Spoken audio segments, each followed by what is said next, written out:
Hello, this is CJ, and welcome to my October, November, and December 2017 monthly manga pickup video. It's been a long time since I've seen you guys, and to be frank with you, it's because it's my first year of actual teaching. I've had a lot of health and stress issues due to the amount of work I've had, but it's seriously the best job in the world. I can't describe to you how happy I am right now. But let's go ahead and get to the manga, because I have a lot to show you. What you see before you is what happens when I have to take a 3-month break due to health and stress issues. I end up collecting a ton of manga, and I have to review it all in one video. Although, to be frank, this is definitely not the biggest collection video that this channel has ever seen, but it's still pretty big, so let's go ahead and get started with Attack on Titan Volume 21. This series basically appears in every single pickup video I do on this channel. Attack on Titan is gosh darn good. Please do not let the haters fool you. A lot of people like to hate on Attack on Titan because it's really, really popular, guys. Let me be frank with you. Just because something's popular doesn't mean it's bad. That being said, a lot of people had been somewhat distraught by recent chapters that have been published of Attack on Titan. Let me be very frank with you. Attack on Titan is a better series to be binged than it is to read on a month-by-month basis, on a chapter-by-chapter basis. So I highly recommend, if you're somewhat, bored of the story or just not following it for whatever reason, I recommend that you wait for the volumes to come out, or at least wait for a group of chapters to come out. That way, it's a lot more exciting than just waiting every month for a lot more talking. Although the recent chapter that was published today, as of the making of this video, was super exciting. So I'm pretty sure we're not going to be hearing a lot of that boring talk for a very long time. Next is Blood Blockade Battlefront, Volume 8. Now, this is somewhat shocking for me to see this here. In fact, yes, it is real. It's real. This volume exists. Oh my gosh. So that being said, the reason why I'm so shocked is this series was basically left on hiatus by Dark Horse. I mean, they started publishing it up to Volume 7, and then it just kind of went nowhere. It just disappeared for years. And finally, thanks to the success of the anime, they started publishing the series again. Now, let me be quite frank with you. I love Blood Blockade Battlefront. It's got this weird, supernatural comedy tone to it. It's a very episodic series. There's not, one overall story, so don't go in expecting that. But this, as a published series, is a really hard recommendation. If you're a member of the Manga subreddit on Reddit, you would pretty much know that this series is a bit of a joke there, because as Dark Horse was publishing this, they ended up changing the spines of the series. So if you bought Volume 1 the day it came out, and then bought subsequent volumes as they were coming out, your shelf is going to look a little something like this. Yeah, this is my shelf, and this is ugly. I don't know why Dark Horse does this. This is not the first series it's done this to. Not to mention, the actual quality of these volumes are pretty cool. You're going to get a color spread in the middle that you can fold out. In fact, I'll do it right here. Pretty cool stuff. But there was a grammatical error in this volume, and this is not the first time this has happened with them. So cautious recommendation just on a publisher standpoint, but as a story goes, this is pretty awesome. Next, we got Cardcaptor Sakura, the Clear Card arc, and thank goodness, my waifu publisher, my favorite manga publisher, Kodansha, got their hands on this series, because Dark Horse republished the original series, and they did their Dark Horse thing with it, and gosh, I just don't even want to remember. Anyway, so Cardcaptor Sakura, the Clear Card arc. I feel like Robin Williams from Jumanji. I'm like, what year is this? This is insane. We're getting new Cardcaptor Sakura manga by the author group Clamp. And it's good. From what I've read so far, not only in this volume, but also in Scanlations, it's pretty good, it's pretty solid. It kind of feels like the same old, but that's not a bad thing at all. The one thing I'm going to warn you guys on, Cardcaptor Sakura Clear Card arc might fall into what I call Clamp Syndrome. Clamp Syndrome is what happens when Clamp, in their most recent series, so Tsubasa, XXX Holic, etc., will like to write these really super interesting stories, and then about halfway through, the quality just crashes, and I have no idea why. But this is a quite recent thing with them. Do not be surprised if this happens to Cardcaptor Sakura Clear Card arc. Don't be surprised if the story just suddenly crashes in quality. That's just a warning, though. I mean, at this point, we have no evidence of that happening. So as far as it is right now, it's a high recommendation for me if you're a fan of the old series. Then we have the Heroic Legend of Arslan, an adaptation by Hiromu Arakawa of a Japanese novel. Again, highest recommendations from me. If you're a fan of Fullmetal Alchemist, you're probably going to like this. Just as a warning though, there's a lot of heavy vocabulary in the Heroic Legend of Arslan. This is a lot tougher to read than Fullmetal Alchemist. So this is not a recommendation for older children or young teens, but rather for older teens and adults. But that being said, gosh darn good. I've been really enjoying it so far. Next we have JoJo's Bizarre Adventure, Volume 5 of Part 3, Stardust Crusaders.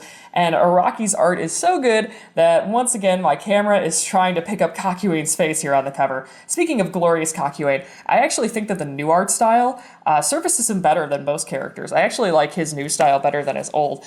And, of course, we got a very violent page here, but we can see old-style Kakuen down there. And he still looks good, but I think the new art style, for some reason, it does him a great service. JoJo's Bizarre Adventure, I've talked about it on this channel before. Stardust Crusaders is not the strongest arc by any means, but if you're a JoJo fan, these volumes are incredible quality. They're really, really nice looking at a shelf.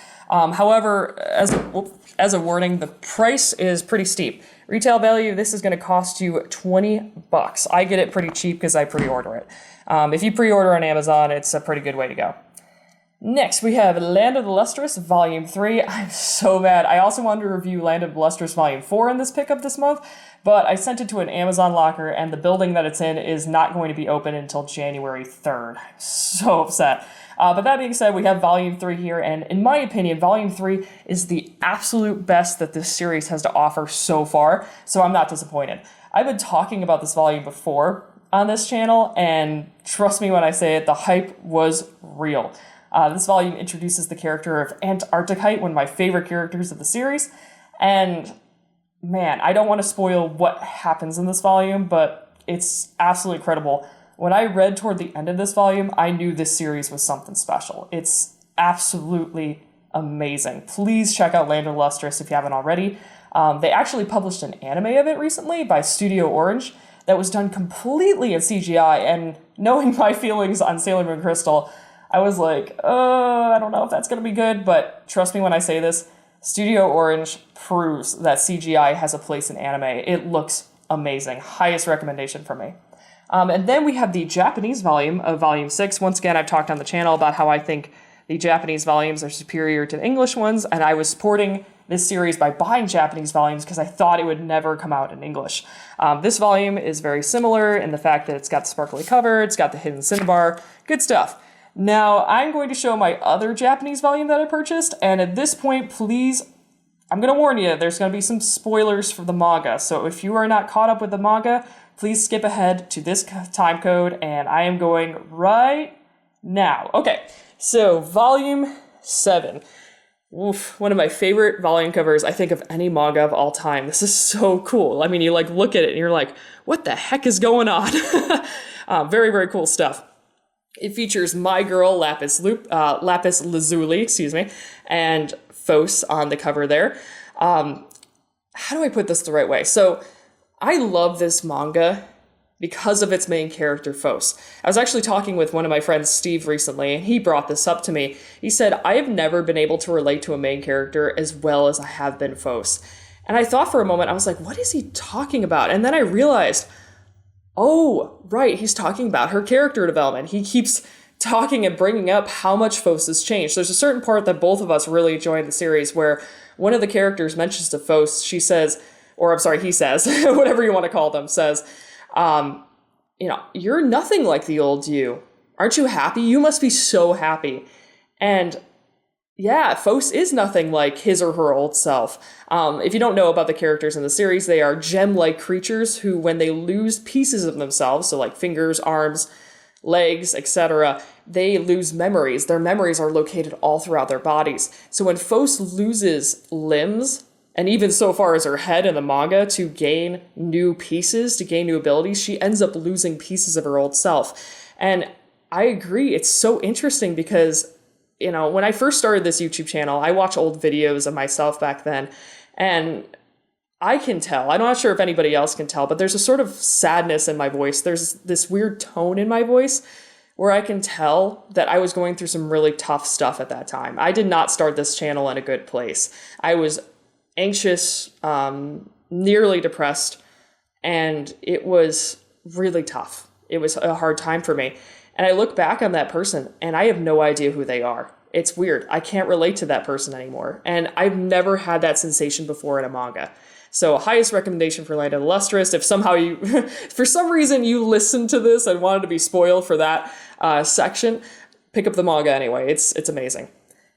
Next, we have The Legend of Zelda Twilight Princess. I mentioned this in the last pickup video, but this volume was actually left behind at the school I work at. I teach 3 classes, one of which is a sort of reading class where students are encouraged to read, and one day a week I allow them to read comics and graphic novels, and students run to Zelda like animals run to a pool of water. They love it so much. So I forgot it there for that reason. But Twilight Princess, as I mentioned before, is the best manga adaptation that Akira Himekawa has done thus far. If you're a Zelda fan and you love Twilight Princess, this is a high recommendation from me.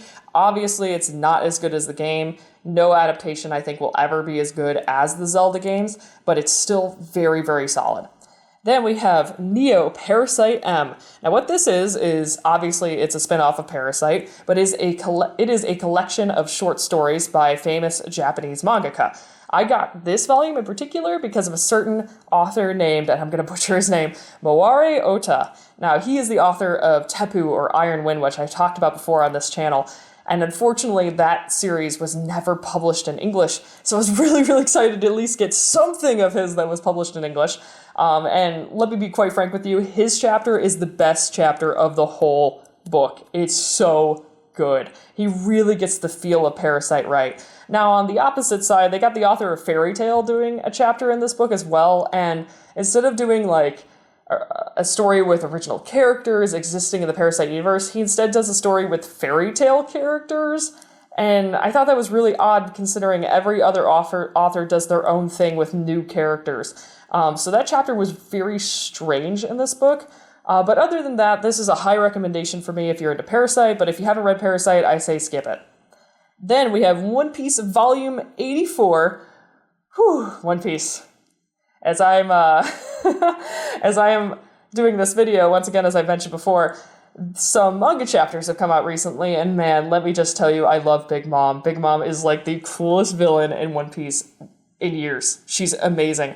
But this volume in particular focuses on the Vinsmokes, other characters who appear in the Whole Cake Island arc. Now, a lot of people, at least people that I knew, seem to not like Sanji's new updated backstory as well, and I actually kind of liked it. I think it gave us some perspective as to why he was on the Barati in the first place, and why he so much admired Zeph and the crew on that ship. But that's just me. I understand if people don't like the new edition. I still thought it was cool. I really do like the Vinsmokes. I'm a huge fan of Sentai stuff, as evidenced by my adoration of Sailor Moon, so this stuff was very, very cool. Again, if you're daunted by the high volume count of One Piece, I mean, look at this, 84, I 100% understand, but other than that, as always, One Piece is an absolute recommendation from me. Then we have Princess Jellyfish. Now, this series, I'm going to give it one more opportunity. I know I'm going to buy Volume 8 because I'm curious to see where this story is going, but it's kind of been moving slow recently, which is really odd to say considering each time one of these volumes come out, I mean, they're omnibuses, so they contain 2 volumes, and it kind of feels like the story is going nowhere right now. It kind of just feels like a lot of, like, sitting and talking about our feelings, which I get, like, that's kind of what the series is all about, but at the same time, I'm like, come on, something new, let's get on with it. So I'm going to give this series one more chance, but if Volume 8 doesn't offer anything interesting, I think I'm going to move on. But as far as up to, I'd say, Volume 5, this series is very solid, and I do appreciate its depiction of adult women as very, very real people, which is something that not every series on this table does. Speaking of adult women getting featured very prominently, The Promised Neverland, and no, that's not a joke, if you haven't read the series. This is an interesting series. I'm going to try to be vague here because you really should be reading this with a clean slate. You really shouldn't know all that much about this series before you read it. The Promised Neverland is about a group of children who are living in an orphanage, and 2 of them discover a secret that completely changes the way they see their world. And that's all I'm going to say at this point. Let me be frank with you. Aside from Land of the Lustrous up here, The Promised Neverland is my highest recommendation on the table this video. Please support this series if you haven't already. This is not only an incredible series, I mean, just the writing is out of this world good. It's a survival story, and it's a very intellectual story. I mean, it's got, how do I put this the right way? So, like, unlike the Heroic Legend of Arslan up here, this series I'm comfortable giving to older kids or young teens, because although it is very smart and although it doesn't have a lot of vocabulary, it's written in a way that is understandable to children, which I highly appreciate. Not to mention it's got a fantastic main female character and a main antagonist. Emma is one of the best Shonen Jump characters we have had in a very, very long time. She's so cool. And same with Mama. She's a great antagonistic sort of character. But yeah, highest recommendation for Promised Neverland. Please pick it up if you haven't already. Next, we have Puella Magi Tart Magica. This is volume 5. Now, I talked about this before, that these volumes were coming out like once a year, and it was really, really hard to like keep on track with this story for that reason. But this came out only a few months after volume 4, so fortunately I didn't have to reread the entire series over again just to get what was going on.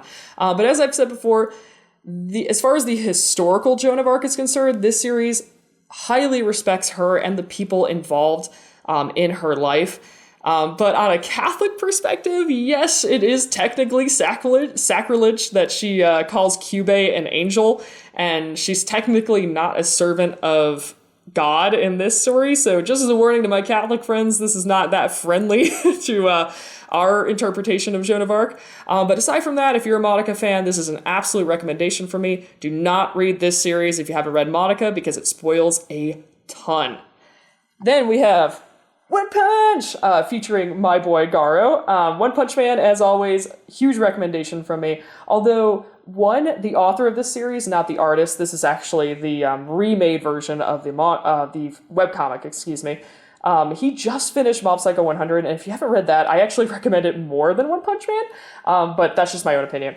So Garo is an incredible character in One Punch Man. I've been really, really enjoying his story, and I can't wait to see where it goes. My friend who reads the webcomic kind of hinted to me that there's a lot more to come with this character, so I'm really, really excited. But yeah, I mean, you guys know One Punch Man. It's awesome. Go pick it up.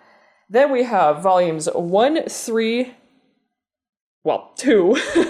and 4 of World Trigger. Now, I actually, from this point on, as far as Patreon money is concerned, by the way, thank you so much, Patreon supporters, I am finally making a livable wage, so I don't need funds from Patreon to actually continue this channel. I'm perfectly fine servicing it myself. So from this point on, I'm going to be using Patreon money to support the manga that is put into my classroom. I know, believe it or not, I don't actually receive funds to put manga in my classroom.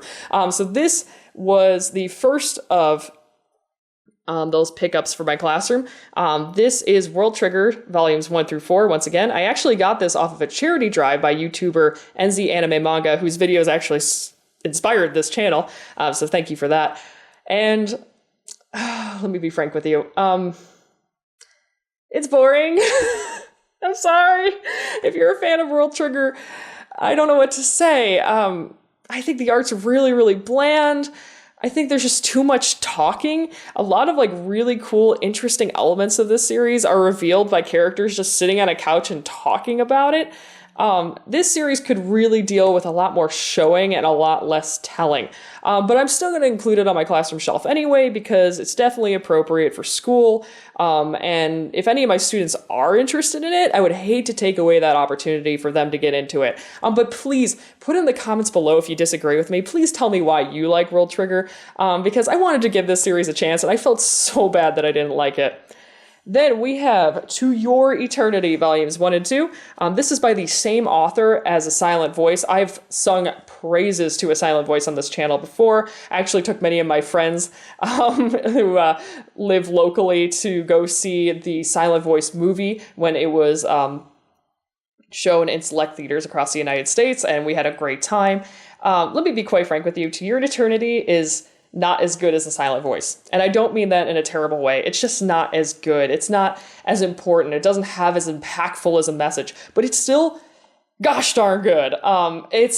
a very strange story, and I almost just want you to go into it blind. What I will say about it, though, is obviously, as you can see here, it does take place in the past. It's not a modern day setting like a Silent Voice. It does have supernatural elements to it. And oh my gosh, if you've read the series, you know what the second cover is referencing, and I get so upset when I see it. It's very, sorry, I'm just like, oh my gosh, I'm like tearing up just thinking about it. It's a very sad series. If you're uncomfortable with themes of death and suffering and anguish, do not pick this series up. For example, if you were disturbed by some of the content of the Silent Voice, this one's probably not for you. But high recommendation for me to you for To Your Eternity. I will say on a side note, I actually like the scanlated version of this title more, To You the Immortal. I actually think that title sounds more like a letter, and it sounds more like a conversation than To Your Eternity. But that's just me. And I don't know, I'm sure there was a reason they chose this other title, maybe just because it sounds better. Thank you so much for watching this video. Thank you especially to my Patreon supporters. You guys are awesome. And now I want to hear from you. Did you pick up any manga this month? I want to hear so in the comments below. And until next time, this is CJ, signing off.